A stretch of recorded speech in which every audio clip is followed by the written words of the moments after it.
नमस्कार दोस्तों, आज का हमारा वीडियो बहुत ही स्पेशल होने वाला है क्योंकि आज के इस वीडियो में बहुत सारे पेरेंट्स का कन्फ्यूजन क्लियर होने वाला है। आज के जो पेरेंट्स हैं वह अपने बच्चों के फ्यूचर को लेकर, उनकी हायर एजुकेशन को लेकर, उनकी मैरिज को लेकर किसी भी प्रकार का कॉम्प्रोमाइज़ नहीं करना चाहते और उनका केवल यही पर्पज़ होता है कि उनके बच्चों को फ्यूचर में पैसों से रिलेटेड उनकी फैमिली में कभी भी कोई प्रॉब्लम नहीं आए। इसलिए वह जब बच्चे छोटे होते हैं तभी से उनके लिए इन्वेस्टमेंट स्टार्ट कर लेते हैं ताकि जब वह बच्चा हायर एजुकेशन यानी कॉलेज लाइफ और जब वह मैरिज लाइफ में एंटर करे तब उनके पास प्रॉपर एक फंड अवेलेबल हो। इस नीड्स को पूरा करने के लिए उनकी यह खोज जारी रहती है कि वह अब जब वो छोटे होते हैं बच्चे तब वो किस प्लान में इन्वेस्ट करें ताकि आने वाला जो समय है, उनका जो फ्यूचर है, वह समय आते आते उनको अच्छा खासा रिटर्न और रिफंड मिल जाए। तो दोस्तों, आज हम बात करने वाले हैं ऐसे ही दो पॉपुलर प्लान जो मार्केट में अवेलेबल हैं। जो एक है पोस्ट की सुकन्या समृद्धि योजना और दूसरा है LIC का कन्यादान प्लान। दोनों ही दोस्तों प्लान इतने मार्केट में पॉपुलर हैं कि आपने बहुत बार सुन रखा होगा, लेकिन फिर भी इन प्लान्स को लेकर बहुत सारे पेरेंट्स में एक कन्फ्यूजन बनी रहती है कि वह किस प्लान में इन्वेस्ट करें, कौन सा प्लान उनको आगे जाकर अच्छी रिटर्न देने वाला है। तो चलिए दोस्तों, प्रारंभ करते हैं आज के इस वीडियो को। और वीडियो में आगे बढ़ने से पहले मैं आपको इतना बता दूं कि ये जो दोनों ही प्लान है, पोस्ट की सुकन्या समृद्धि योजना और दूसरा LIC का कन्यादान प्लान, इस दोनों ही प्लान में से एक कॉन्सेप्ट, एक प्लान ऐसा है जो आपको फ्यूचर में जाकर आपकी आवश्यकताओं को, आपकी नीड्स को शायद पूरा ना करे, फुलफिल ना करे, तो भविष्य में आप अगर उसके आधार पर कुछ इच्छाएँ रखते हैं और आगे जाके आपको उतना रिटर्न ना मिले, आपकी नीड्स पूरी ना हो, तो आप बहुत ज़्यादा पछतावा करने से अच्छा है आज की इस वीडियो में बने रहें, इस वीडियो को पूरा देखें, तो आपका इस दोनों ही कंपैरिजन में आपको पता चल जाएगा कि कौन सा प्लान आपके लिए और आपके बच्चों के लिए भविष्य के लिए बेहतर है। तो चलिए शुरू करते हैं आज के इस वीडियो को। पहले बात करते हैं पोस्ट की सुकन्या समृद्धि योजना के बारे में। यह गवर्नमेंट ऑफ इंडिया द्वारा 2015 में लॉन्च की गई एक स्कीम थी जो कि बेटी बचाओ बेटी पढ़ाओ अभियान के तहत प्रारंभ की गई थी। सुकन्या समृद्धि योजना प्योरली गवर्नमेंट की एक ओनली इन्वेस्टमेंट स्कीम है। और अब हम बात करते हैं LIC के कन्यादान पॉलिसी की। एक्चुअल में दोस्तों LIC कन्यादान पॉलिसी जो एक पॉलिसी नहीं है, वह एक प्रकार का कॉन्सेप्ट है। LIC कन्यादान पॉलिसी जो है यह प्लान नंबर 933 LIC का जीवन लक्ष्य प्लान इसके ऊपर आधारित है। अब बात करते हैं पोस्ट की सुकन्या समृद्धि योजना के बारे में। इसका प्रॉपरली यह है कि इसका पॉलिसी प्रीमियम टर्म यानी PPT जो है वह होगा 14 साल, यानी मिनिमम आपको इसका क्राइटेरिया फिक्स है, आपको 14 साल तक इसका प्रीमियम पे करना होगा और इसकी मैच्योरिटी जो मिलेगी वो होगी 21 वर्ष में। सुकन्या समृद्धि योजना पोस्ट की जो पॉलिसी है। और वहीं बात करें LIC के कन्यादान प्लान यानी जीवन लक्ष्य प्लान की, तो यहाँ पर आपके लिए कोई फिक्स टर्म नहीं है कि आप इतने वर्ष का पॉलिसी टर्म ले सकते हैं। यहाँ पर आप 13 वर्ष से लेकर 25 वर्ष तक का कोई भी पॉलिसी टर्म ले सकते हैं। मान लीजिए आपने 25 वर्ष का पॉलिसी टर्म लिया तो उसमें आपको जो पॉलिसी टर्म है 25 वर्ष में आपको PPT जो है यानी प्रीमियम पे करना होगा वह 3 वर्ष कम करना होगा कोई भी टर्म है। तो 25 वर्ष का अगर आप लेते हैं तो आपको मात्र 22 वर्ष इसका प्रीमियम पे करना है, लेकिन आपको रिस्क कवर जो है वह कम्प्लीटली 25 ईयर का मिलेगा।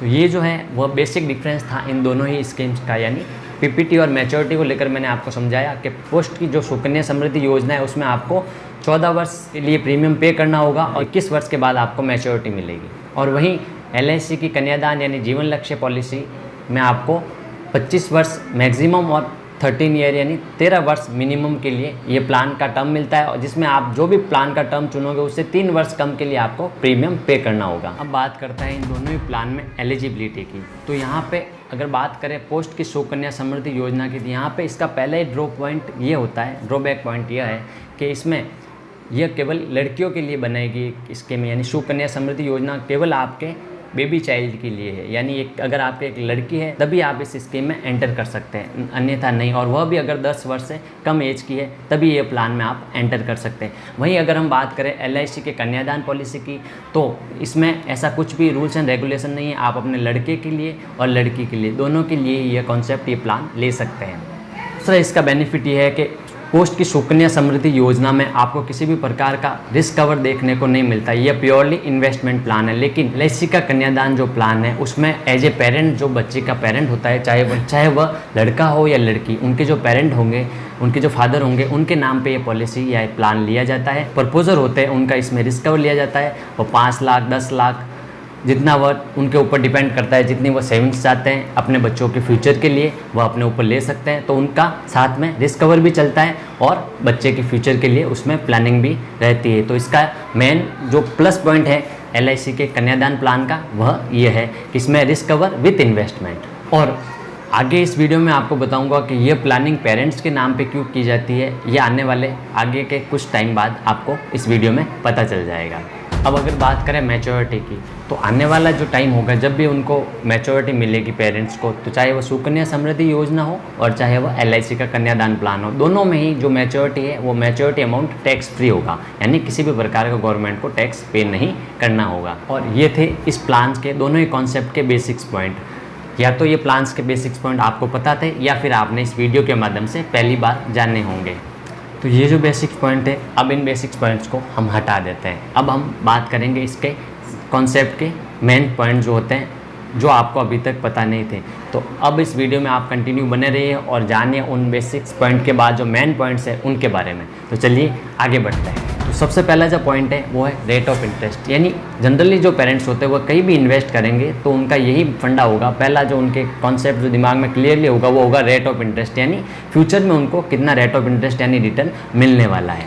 तो पहले बात करते हैं LIC के कन्यादान प्लान की। तो अगर आप LIC के इस कन्यादान प्लान के अंदर एंटर करते हैं तो आपको रेट ऑफ इंटरेस्ट यहाँ पे आपको, मान लीजिए आपने 25 वर्ष का पॉलिसी टर्म चुना जिसमें आप प्रीमियम पे करेंगे 22 ईयर्स यानी 22 वर्ष, तो आपको वहाँ पे रेट ऑफ इंटरेस्ट क्लियरली पहले ही मैच्योरिटी अमाउंट पता होगा। तो लमसम उसमें आपको 6%, 6.5%, 7% तक आपको रिटर्न देखने को मिल जाएगा। यानी आपको क्लियरली पहले ही मैच्योरिटी का अमाउंट डिस्कस हो रखा होगा, आप उस प्लान को समझेंगे, आपको पहले से ये अमाउंट पता होगा कि आपको क्या रिटर्न मिलने वाला है।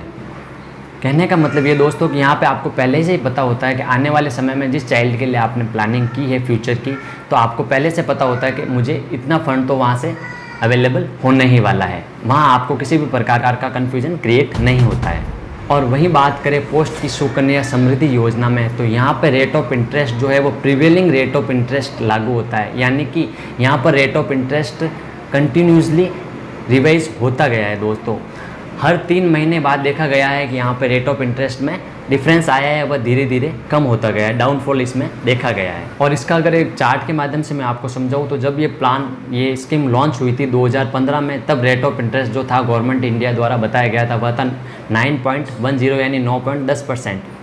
वह कंटिन्यूसली धीरे धीरे इसमें देखा गया है कि आप देख सकते हैं धीरे धीरे डिक्रीज़ हुआ है, यानी डाउनफॉल आया है। और हर प्रत्येक 3 महीने में इसमें चार्ट के माध्यम से आप देख सकते हैं धीरे धीरे रेट ऑफ इंटरेस्ट कम हुआ है। और आज के टाइम जो रेट ऑफ इंटरेस्ट चल रहा है वह दोस्तों है 7.50% है, 7.5%। तो कहने का मतलब ये है दोस्तों कि जिन लोगों ने उस टाइम इन्वेस्ट किया था तो उनके दिमाग में ये था कि हमको 9.10 यानी 9.10% के रेट ऑफ इंटरेस्ट के साथ रिटर्न मिलने वाला है, जो कि ऐसा नहीं है दोस्तों। धीरे धीरे इसमें डाउनफॉल देखा गया है। तो आने वाले समय में शायद आपको मैच्योरिटी के टाइम कुछ अमाउंट जो है वो आपके नीड के अनुसार ना रहे, जो प्लानिंग आपने की है वैसा आपको अमाउंट ना मिले और कुछ कम देखने को मिले। तो आप इस कॉन्सेप्ट को पहले से क्लियर करके चलें।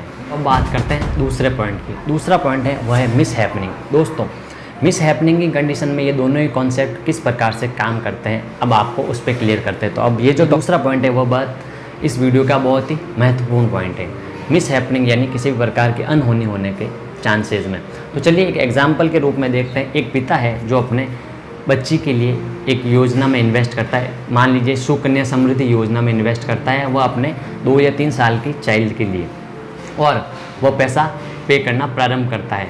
और उस फादर का 4-5 साल पे करने के बाद उनके साथ कोई मिस हैपनिंग हो जाती है, उस फादर के साथ कुछ हो जाता है, वह दुनिया में नहीं रहते हैं। तो इस कंडीशन में क्या होगा, इस कंडीशन में अगर वो पैसा पे नहीं करते हैं सुकन्या समृद्धि योजना में, तो जो उनकी जो रूल्स एंड रेगुलेशन है यानी 14 साल की PPT है और उसके बाद 21 साल में मैच्योरिटी है, तो क्या उनको 21वें साल में कुछ मिलने वाला है? दोस्तों जब वह बंदा है जो कमाने वाला है, अर्निंग पर्सन है, वही नहीं रहेगा तो उस योजना में पैसा कौन डालेगा? और अगर उस फंड में पैसा नहीं जाएगा जो बच्चे के लिए प्लानिंग की गई है, सुकन्या समृद्धि योजना में पैसा इन्वेस्ट नहीं किया जाएगा, तो उनको क्या मैच्योरिटी पे मिलने वाला है? कुछ भी उनको मिलने वाला नहीं है सुकन्या समृद्धि योजना में। अब बात करते हैं LIC के कन्यादान प्लान के बारे में। अगर वही फादर अपने चाइल्ड के लिए यानी लड़का हो या लड़की किसी के लिए भी वह उनके फ्यूचर के लिए प्लानिंग करते हैं तो उनको क्या क्या बेनिफिट मिलने वाले हैं? सबसे पहले वह अगर 5 लाख का, 10 लाख का जो भी एक सम एश्योर्ड लेंगे तो पहले उनको उनका रिस्क कवर मिलेगा। इसका मैं आपको आगे बताऊंगा क्या फ़ायदा मिलने वाला है। रिटर्न तो उनको देखने को मिलेगा ही, फिर भी रिस्क कवर का यहाँ पे क्या बेनिफिट होने वाला है। तो वो जो पैसा इसमें इन्वेस्ट करेंगे, इसी तरह के एग्जांपल में अपन समझते हैं, उनके साथ अगर कुछ मिस हैपनिंग हो जाती है, यानी 5 साल बाद कुछ हो जाता है, तो उनको क्या बेनिफिट है। तो सबसे पहले उनकी फैमिली को LIC के कन्यादान प्लान में सबसे पहले उनकी फैमिली को अगर मानते हैं उन्होंने 5 लाख का सम एश्योर्ड ले रखा है और डेथ एक्सीडेंटल होती है, तो उनको 5 लाख तो ऑन डेथ, यानी जब भी वो दुर्घटना घटित होती है उसी उन दिनों में ही उनको हाथों हाथ वो 5 लाख उनकी फैमिली को, नॉमिनी को दे दिया जाएगा। उसके बाद उसका 10% ऑफ सम एश्योर्ड, यानी 5 लाख का 10% 50 हज़ार रुपये। मान लीजिए उन्होंने 25 वर्ष की पॉलिसी ली है, तो पीछे बचे 20 वर्षों में उनको एवरी ईयर उनको फैमिली को सर्वाइव करने के लिए सर्वाइवल बेनिफिट के रूप में 10% ऑफ सम एश्योर्ड 50 हज़ार रुपये एवरी ईयर, यानी 20 सालों तक वो दिए जाएंगे। और मैच्योरिटी जो होने वाली थी तब उनको और पैसा 5 लाख का 110% यानी 5 लाख 50 हज़ार रुपये और दिया जाएगा। और अगर डेथ एक्सीडेंटल होती है तो उनको 5 की जगह पे शुरुआत में जब डेथ होती है यानी कोई दुर्घटना घटित होती है तो उनको 10 लाख रुपये, 5 लाख के सम एश्योर्ड पे 10 लाख रुपये एक्सीडेंटल और नॉर्मल दोनों का डेथ बेनिफिट उनको उनकी फैमिली को मिलने वाला है। तो आप यहाँ पे मोटा मोटी कंपेयर कर सकते हैं। और मैच्योरिटी तो दोस्तों उनके रहने के कंडीशन में भी इस प्लान में अवेलेबल है और उनके ना रहने के कंडीशन में भी इस प्लान में अवेलेबल है। तो आप कंपेयर कर सकते हैं कि कौन सा प्लान आपके फ्यूचर के लिए बेस्ट होने वाला है। और वहीं पे दोस्तों एक और जो सबसे मोस्ट इम्पॉर्टेंट पॉइंट है इन दोनों ही कॉन्सेप्ट के बारे में, तो उसमें ये है कि पोस्ट की सुकन्या समृद्धि योजना में पैसा भरने के बाद ही आपको कुछ रिटर्न मिलने वाला है। लेकिन LIC के कन्यादान प्लान में पैसा अगर आप भर रहे हैं और कुछ दुर्घटना हो जाती है और जो बंदा अर्निंग पर्सन है वह पैसा नहीं भर पाता, यानी वह दुनिया में नहीं रहता, तो भी रिटर्न मिलने वाला है। और उसका आगे का जो प्रीमियम है वो भी फैमिली के किसी भी पर्सन को, यानी मदर को या अदर किसी भी पर्सन को पे करने की यहाँ पर ज़रूरत नहीं है। यहाँ पर सिर्फ रिटर्न ही देखने को मिलेगा any type of miss happening में। तो दोस्तों आई होप अब आपको पता चल गया होगा कि जो पोस्ट की सुकन्या समृद्धि योजना है और जो LIC कन्यादान कॉन्सेप्ट है, जीवन लक्ष्य टेबल नंबर 933, उसमें से which is the best for you and your child and your family future. तो आई होप आपको ये वीडियो अच्छा लगा होगा और ये जानकारी नॉलेजेबल लगी होगी। इसी प्रकार के LIC से रिलेटेड और अन्य प्रकार के इन्फॉर्मेटिव वीडियो को इस चैनल पर देखने के लिए आज ही इस चैनल को सब्सक्राइब कर दीजिए और वीडियो को अगर आपको अच्छा लगा हो और नॉलेजेबल लगा हो तो अभी लाइक कर दीजिए। मिलते हैं इसी प्रकार के अच्छे LIC से और अदर इन्फॉर्मेटिव वीडियो के साथ। आज के लिए इतना ही, मिलते हैं हमारे नेक्स्ट वीडियो में, तब तक के लिए धन्यवाद।